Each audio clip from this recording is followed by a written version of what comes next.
بسم اللہ الرحمن الرحیم. پیارے بچوں, this is 12th class and we are reading the lesson indigo. Louis Fischer اس کا آتھر ہے. اب ہم یہاں سے شروع کرتے ہیں. یہاں تک ہم نے اس کو پڑھا تھا. Gandhi decided to go first to Muzaffarpur, which was en route to Champaran, to obtain more complete information about conditions than Shukla was capable of imparting. Gandhi نے ڈیسائیڈ کیا کہ وہ سیدھا مظفر پور جائے گا جو چمپارن کے راستے میں آتا تھا تاکہ وہ کچھ زیادہ انفارمیشن حاصل کرے. شکلا غریب کسان نے جو اس کو دی تھی. He accordingly sent a telegram to Professor J.B. Kripalani of the Arts College in Muzaffarpur, whom he had seen at Tagore Shanti Niketan School. تو اس نے یہ انفارمیشن ایک پروفیسر کو جے بی کرپانی کو بھیجی جو شانتی نکیتن میں جس کو اس نے پڑھتے ہوئے دیکھا تھا. The train arrived midnight 15th April 1970. Kripani was waiting at the station with a large body of students. جس ٹرین میں گاندھی آ رہا تھا وہ 15 اپریل 1917 کو کرپالنی کو وہاں پر آئی اور کرپالنی اپنے اسٹوڈنٹس کے ساتھ انتظار کر رہا تھا. Gandhi stayed there for 2 days in the home of professor Malkani, a teacher in a government school. Professor Malkani ایک ٹیچر گورنمنٹ اسکول میں تھا. اسی کے ہاں گاندھی جی 2 دن ٹھہرا. It was an extraordinary thing in those days, Gandhi commented, for a government professor to harbor a man like me. تو یہاں پر کہا جاتا ہے کہ یہ بڑا مشکل کام تھا کہ کوئی گورنمنٹ ملازم گاندھی جیسے آدمی کو اپنے گھر میں پناہ دیتا جو کہ اس وقت انگریز حکومت کے خلاف تھا. In smaller localities, the Indians were offered to show sympathy for advocates of home rule. تو ان دنوں میں ان وکیلوں کے بارے سے لوگ ڈرتے تھے میل ملاپ سے جو دھرتی ماں کے قانون کے لیے, جو ہوم رول کے لیے لڑتے تھے.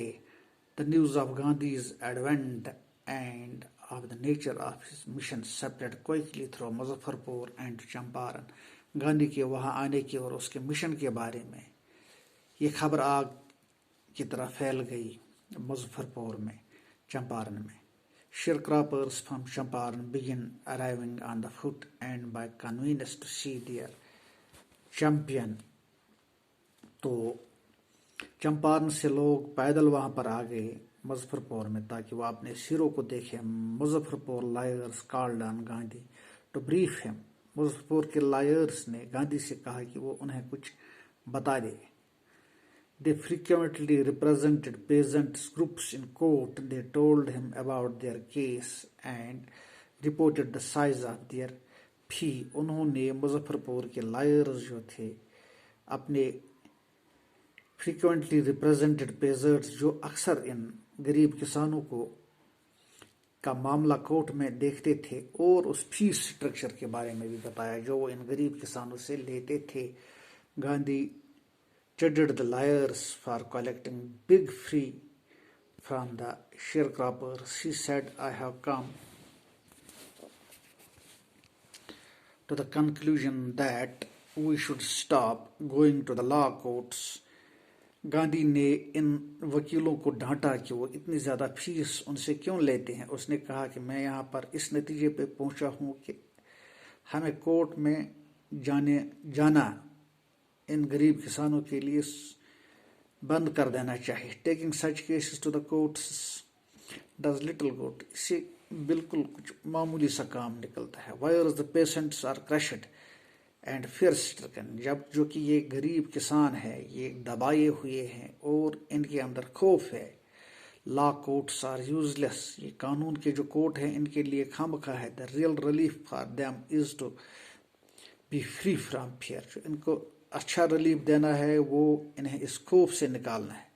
Most of the arable land in the Champaran district was divided into large estates by Englishmen and worked by Indian tenants. جو اس کی بہترین زمین کراپ کے لائق ہوتی تھی وہ انگریزوں اور ان کے درمیان ڈیوائڈ ہو گئی ہوتی تھی کسانوں کے درمیان. The chief commercial crop was indigo. جو اس کی سب سے اچھی کراپ تھی وہ انڈیگو تھی. Indigo is a type of blue dye. یہ ایک بلیو قسم کا ڈائی ہوتا ہے جس سے کاٹن یارن جو ڈینم کے وہ بلیو جینز بنائے جاتے ہیں اس میں یوز کیا جاتا ہے. یہ وول اور سلک کو بھی ڈائنگ کے طور پر استعمال ہوتا ہے. انڈیگو یہ وہی کراپ ہے. The landlords compel all tenants to plant 3/20 of 15% of their holdings with indigo and surrender the entire indigo harvest to rent. انہوں نے جو لینڈ لارڈز تھے زمیندار تھے انہوں نے غریب کسانوں سے کہا کہ وہ پلانٹ 15% آف دیئر ہولڈنگس کہ وہ 15% آف دیئر ہولڈنگس میں انڈیگو کی فصل بوئیں اور اس تمام فصل کو سرنڈر کریں as a rent. This was done by long term contract. یہ ایک لمبے کانٹریکٹ کے طور پر کیا جاتا تھا. Presently, the landlords learned that Germany had developed synthetic indigo.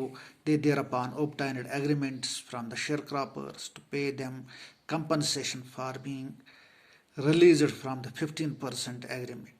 تو جب غریب کسانوں کو پتہ چلا کہ جرمنی میں ایک سنتھیٹک انڈیگو کلر ایجاد کیا گیا ہے تو thereupon تو انہوں نے ایگریمنٹ کیا کہ وہ انہیں شیئر کراپرز انہیں کمپنسیشن دیں گے تاکہ وہ انہیں اس 15% کے ظلم سے چھوڑ دیں. The sharecropping arrangement was irksome. یہ جو شیئر کراپنگ ارینجمنٹ تھا یہ بڑا ہی اریٹیٹنگ تھا, غصے والا تھا, انوائنگ تھا. ارکسم ٹو دا پیزنٹس کسانوں کے لیے. And many signed willingly. بہت ساروں نے دل سے اس پہ سائن کیا. Those who registered engaged lawyers. جنہوں نے اس کی مخالفت کی انہوں نے وکیل ارینج کیے. دا لینڈ لارڈرز ہائرڈ تھگس. جو زمیندار تھے انہوں نے گنڈوں اور چوروں کو, تھگس گنڈے اور چور ہوتے ہیں ان کو کہا جاتا ہے. Meanwhile the information about synthetic indigo reached the illiterate peasants who had signed and they wanted their money back. تو مین وائل یہ خبر ان پڑھ کسانوں تک بھی پہنچی کہ ایک سنتھیٹک انڈیگو دریافت ہوا ہے تو انہوں نے اپنا وہ پیسہ جو ہے وہ واپس مانگا. At this point Gandhi arrived in Champaran. اسی موقع پہ گاندھی جی چمپارن آ جاتا ہے. He began by trying to get the facts. اس نے تمام یہ حالات جان لیے. First he visited secretary of the British landlords association. پہلے وہ برٹش لینڈ لارڈ ایسوسیشن کے سیکرٹری کے پاس جاتا ہے. The secretary told him that they could give no information to an out cider. Gandhi answered that he was no out cider. تو British landlords association کا commissioner Gandhi جی سے کہتے ہیں کہ ہم ایک فارینر کو, باہر کے کسی آدمی کو انفارمیشن نہیں دیتے ہیں. گاندھی جی نے کہا میں آؤٹ سائڈر کہاں ہوں, میں تو ہندوستانی ہوں. Next Gandhi called on the British official commissioner of the Tirhut division in which the Champaran district lay. تو بعد میں گاندھی جی نے برٹش آفیشل کمشنر کو اس کے بارے میں کہا جہاں پر چمپارن ڈسٹرکٹ پڑتا ہے. دا کمشنر گاندھی رپورٹس پروسیڈڈ ٹو بلی می. گاندھی کہتا ہے کہ کمشنر نے اس سے بے عزتی کی. اینڈ ایڈوائزڈ می فورتھ لیو تری ہٹ. تو اور مجھے نصیحت دی کہ تم تری ہٹ سے چلے جاؤ. Okay dear students, video couldn't be loaded more.